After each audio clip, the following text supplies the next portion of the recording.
Mr. Speaker, our country is facing a perilous moment. In my district, parents are reassuring frightened children that everything will be all right. That's what parents do. Our jobs as member of Congress is to do the best we can to make sure those reassurances come true. Mr. Speaker, I was born and raised in Chicago. In 2000, I voted for the first time in my life. I voted for Barack Obama to serve in this chamber. While he did not win that election, I was inspired by his message of reform, change, and hope. Throughout his life and career, Barack Obama has always tried to bring people together. Even in a highly polarized and tumultuous time, he has always tried to rise above and bridge those divisions and to be a unifying force for good. This is who Barack Obama is. This is who he was at Harvard Law School. This is who he was as a community organizer in Chicago. This is who he was as a state senator, as a congressional candidate that I voted for, as a United States senator, and as our president. Right now, President Obama is discharging his constitutional obligation to orchestrate an orderly transition of power to a new president. I understand and I respect why, under those circumstances, he has chosen to emphasize a message of national unity. And I understand and respect why Hillary Clinton, who, despite the painful knowledge that she received more votes than her opponent, is doing the same. But I feel that I have an obligation at this moment, as do many colleagues in this House. I have a duty to tell the truth about Donald Trump. We cannot treat him like any other politician or even like any other Republican, because he is not.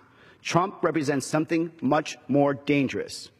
And while none of us want to be in this case, we have a duty to treat him like the threat that he is, a threat to our values, a threat to our people, and a threat to our national identity. Donald Trump is 70 years old, and it's unrealistic to expect him to change at this moment in time.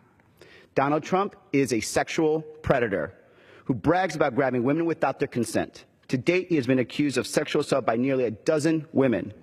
Donald Trump is a demagogue. His political mentor was Roy Cohn, Senator Joseph McCarthy's right-hand man. No surprise that Donald Trump burst onto the national conservative scene by peddling a racist, birther conspiracy questioning whether President Barack Obama, was even an American. To refrain from engaging in personalities towards the president-elect. Duly noted. Donald Trump is a bigot. Even Paul Ryan called Donald Trump's words attacking federal judge of Mexican descent the textbook definition of racism. Donald Trump is a liar. Senator Ted Cruz called him a pathological liar who is completely amoral to boot. Most of all, Donald Trump is a con artist. The gentleman is again reminded about the decorum of the House and reminds members to refrain from engaging in personalities towards the president-elect. Duly noted.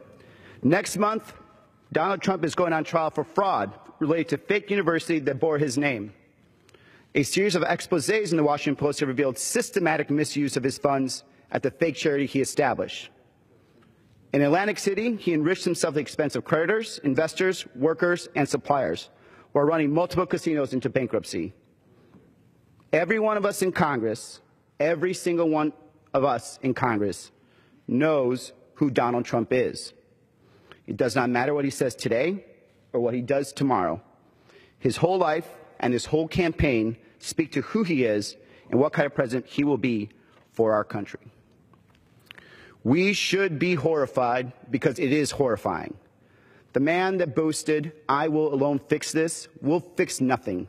He has broken us apart. Millions of Americans are living in fear because he has threatened them. Muslims, Latinos, African Americans, women, the disabled, the LGBT community, and more. Donald Trump will be our next president. We here in Congress must oppose his agenda. We must oppose his efforts to increase his power. Anything that makes Donald Trump more powerful makes him more dangerous. Look at who Donald Trump is. Look at the life he has led. Look at the campaign he ran. No one should be under any delusions. No more in my lifetime have we needed stronger, aggressive, innovative, strategic leadership from the Democratic Party and the progressive movement that he fuels. Donald Trump will not be an ordinary president. Rather than helping him protect the country, we must protect the country from the new president. Mr. Speaker, this is uncharted territory. In the days since his election, Trump has attacked the right to protest. He's attacked the New York Times for its critical coverage. he announced that Steve Bannon, a white nationalist racist, will serve as his senior advisor in his White House. He is committed to deporting 2 to 3 million immigrants immediately. His team has threatened legal action against a senator who criticized him. And on the campaign trail, he threatened to use regulatory powers of the federal government to retaliate against his critics. Despite his promise to drain the swamp of corruption in Washington, he is stacking his transition team with corporate lobbyists. Trump is preparing to install foxes to watch the people's henhouse.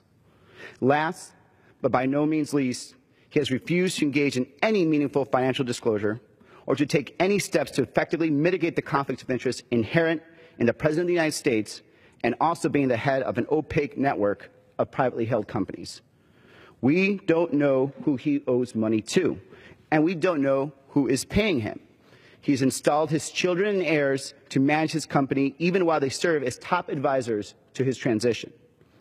Given everything we know about Donald Trump and everything we don't know, I was alarmed by the words of senior leaders from the progressive and centrist wings of the Democratic Party regarding their openness to working with Donald Trump on infrastructure. Under ordinary circumstances, we would welcome a plan to invest in America's infrastructure. Either that plan came from the other side of the aisle, especially if it came from the other side of the aisle. But Donald Trump is not an ordinary politician. He is a con artist. He has refused to give the American people reason to believe that he is not in this to enrich himself. In fact, he has bucked tradition by maintaining his family interests in a private corporation. And unfortunately, his infrastructure plan is really a privatization scheme. The chair again reminds the gentleman about the decorum of the House, and members are to refrain from engaging in personalities towards the President-elect. Thank you, Mr. Speaker. Duly noted. He is not reaching out. He is reaching his hand into America's pockets, and we must not let him do it. When President Obama took office, even Americans who didn't support him celebrated his election and what it said about our country, and united in wishing him well. Here in Congress, however, Republicans announced that they would not lift a finger to help him lead our country. As Donald Trump takes office, even Americans who did reluctantly cast their votes for him worry about what this election says about our country. And if we are united, it is our fervent hope that he does not govern the way he has campaigned. Here in Congress, however, we cannot afford to give him that benefit of the doubt. We must not lift a finger to help him scam our country. We must instead put every effort into stopping him.